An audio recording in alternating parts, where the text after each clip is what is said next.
It was January, I think, or possibly February. It was the winter of 1976, and Nishiyama Sensei had come to Minnesota, and he was going around to the various affiliated dojos and training. And so basically I went along. We kind of caravanned from place to place as he would teach.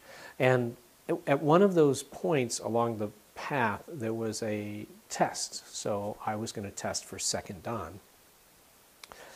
And I remember the test because I got in there, I was doing, my stuff, but I felt acutely unready, like I just didn't have it.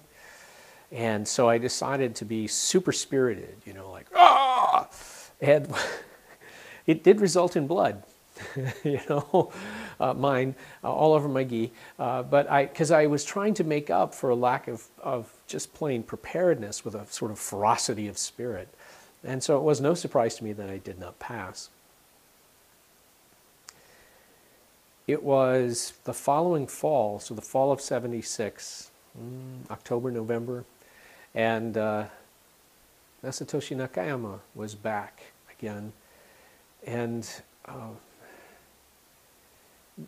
he was around. We were training. There was going to be a seminar, a tournament, and a test on the weekend, and he was doing some classes during the week. It was a real pleasure. I actually remember that we had finished up a class, and it was lunchtime. It was a daytime class, and we were about to go off to lunch, and Nakayama Sensei asked my teacher was Robert Fisaro, he asked Robert Fisaro, where are we going to go eat lunch?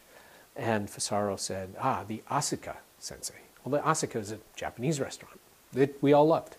And but Nakayama Sensei said, Asuka, that's a Japanese restaurant? Hai, Sensei. No, I want spaghetti. So we went downstairs, across the street to DiNapoli's, which was a really good Italian restaurant, and ate there. Nakayama Sensei conducted the test for Nidan, and I remember this test because everyone kind of went through the Shodans started, and they went through all their kata, so I was all ready, because I thought then they'd call the Nidans and the Sandans out, and then I'd do my kata, and then it would be on to the next phase. But they didn't. They kept running the Shodans through everything, their basics, their katas, their kumite. And so what I did was I allowed myself to become ticked off about it, like angry, I guess, but in a really controlled way, where I was just sort of like, Rrr. And I decided to use that emotional energy so that when finally, and it seems like it had been hours, we've been waiting, finally, I was like, yeah, I'm going to show you, and I did my kata, and I did my basics, and it came time for the free sparring. I was paired up with another guy. I swear, neither of us budged an inch. It was like we were right here, just a barrage, as we threw punches and kicks at each other, and I think we each scored once on the other. I mean, we did not give an inch. After our portion of the test came the people who were the Sandans, and part of the Sandan test was you had to go beat up a Nidan candidate. So I got paired up with a guy who was not ready, and he tried to substitute with spirit his lack of preparedness, just like I had some months before, and he came charging at me like a tank. I remember I retreated back into a cat stance, kicked him with my front leg, took a step back into a cat stance, kicked him with my front leg, and he drove me back, but I kept hitting him with technique after technique after and very straight and very calm and very relaxed, and it was very easy.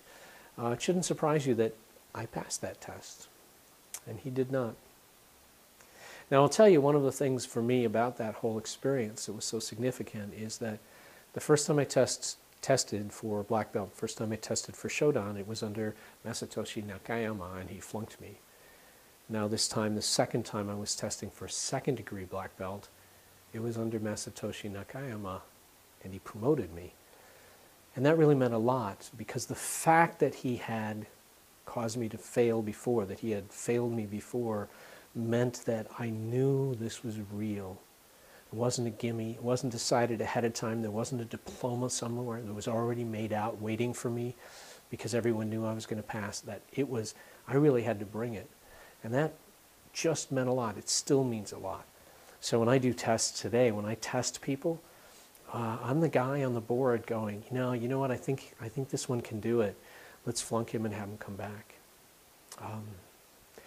It's painful to flunk, but the truth is you never learn anything from a test you pass. You learn from the tests that you don't pass.